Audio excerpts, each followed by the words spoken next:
जय हिंद। मैं cadet Anees Singh, regimental number UP 2021 SDA 46512। आजादी के इस अमृत महोत्सव में मैं आज आप लोगों को भारतीय संस्कृति के बारे में बताने जा रहा हूँ। भारतीय संस्कृति जो कि दुनिया के सबसे पुरानी एवं संसार का सर्वाधिक भूभाग से युक्त है, दिव्य जीवन मूल्यों तथा उच्च आदर्श से युक्त होकर यह भारतीय संस्कृति बनी है। एक और हिमालय की पर्वतमालाओं एवं तीन और से समुद्र से घिरी इस भारत की भूमि पर निवास करने वाले समाज के हजारों वर्ष में आचार विचार की जो दृष्टि विकसित की है, वही भारतीय संस्कृति है।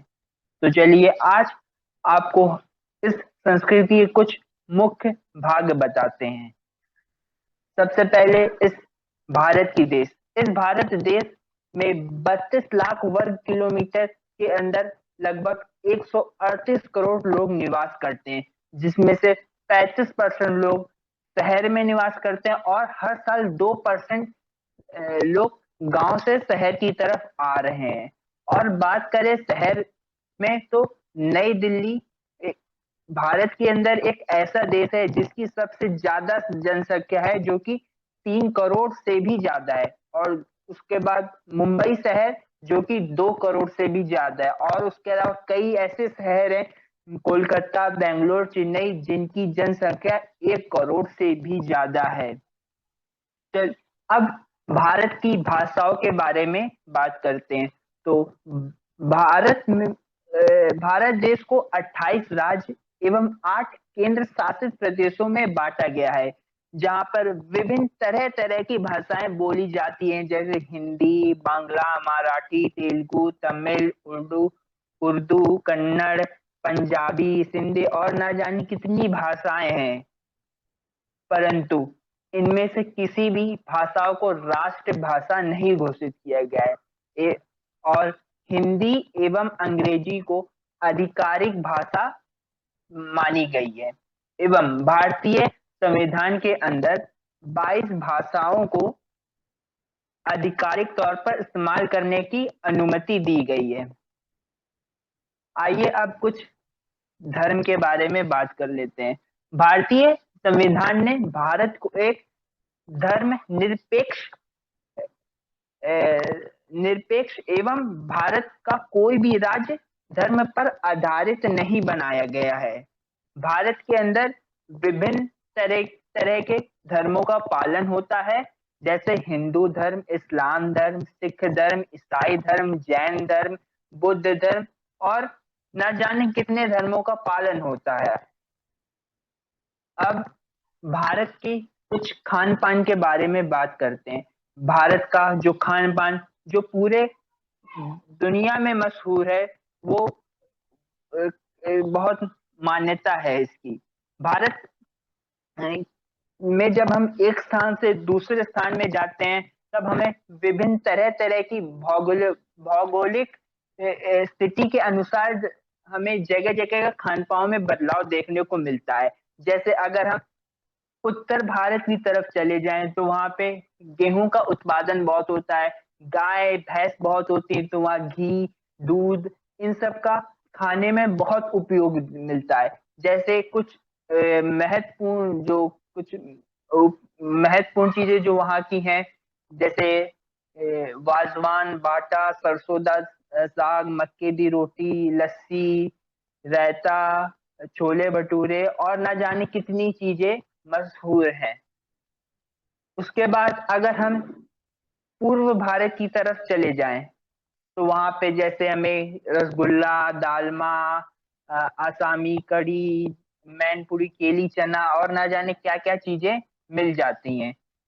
जब हम इधर दक्षिण भारत की तरफ आते हैं, तो यहाँ पर चावल का बहुत ज्यादा उपयोग मिलता है खाने में। एवं जो समुद्री इलाके हैं वहां पे आसपास, तो उन समुद्री इलाकों में समुद्र की खाद्य पदार्थों का भी बहुत ज्यादा इस्तेमाल होता है। जैसे कि वहाँ की कुछ खान पान पदार्थों में आते हैं डोसा, इडली, सांभर, वड़ा, अप्पम, पुट्टू, पोंगल, कोकोनट राइस और ना जाने क्या क्या आता है। उसके बाद अगर हम इधर पश्चिमी भारत में आए तो यहाँ पे हमें खाने में वड़ा पाव, मिसल पाव, थेपला, ढोकला, श्रीखंड और बहुत तरह तरह की हमें खान की पदार्थ मिलती हैं। अब आइए हम कुछ भारत की कला आकृतियों के बारे में जानते हैं। भारतीय कला आकृति की विशेषताएं देश भर में ही नहीं बल्कि पूरी दुनिया में मशहूर हैं। दुनिया भर से लोग यहाँ एक कलाकृतियां देखने आते हैं, इनके बारे में जानने आते हैं। प्राचीन काल से ये कैसे विकसित हुई, कैसे राजाओं महाराजाओं ने इनको बनाया और कैसे ये आज तक ये मशहूर हैं। अगर हम कुछ मुख्य कलाकृतियों में देखें, जैसे ताजमहल सात अजूब, पूरे दुनिया के सात अजूबों में से एक। Agra fort, Fatehpur Sikri, Qutub Minar, Jama Masjid, red fort, lotus temple और ना जाने बहुत सारी कलाकृतियां हैं, बहुत सारी आर्ट है जो यहाँ पे समाई हुई है।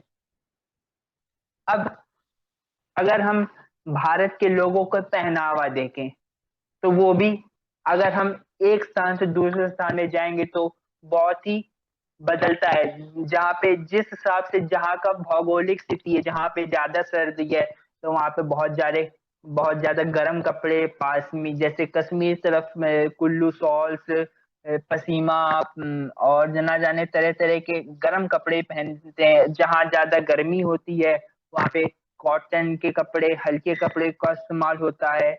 और बहुत सारी तरह तरह के कपड़ों का उत्पादन भी होता है यहाँ से। और भारतीय संस्कृति की यही विशेषता भी है कि सब कुछ एक स्थान से दूसरे स्थान पर भिन्न भिन्न होकर भी सब कुछ एक है। यही भारतीय भारत है, यही भारतीय संस्कृति है। जय हिंद, जय भारत।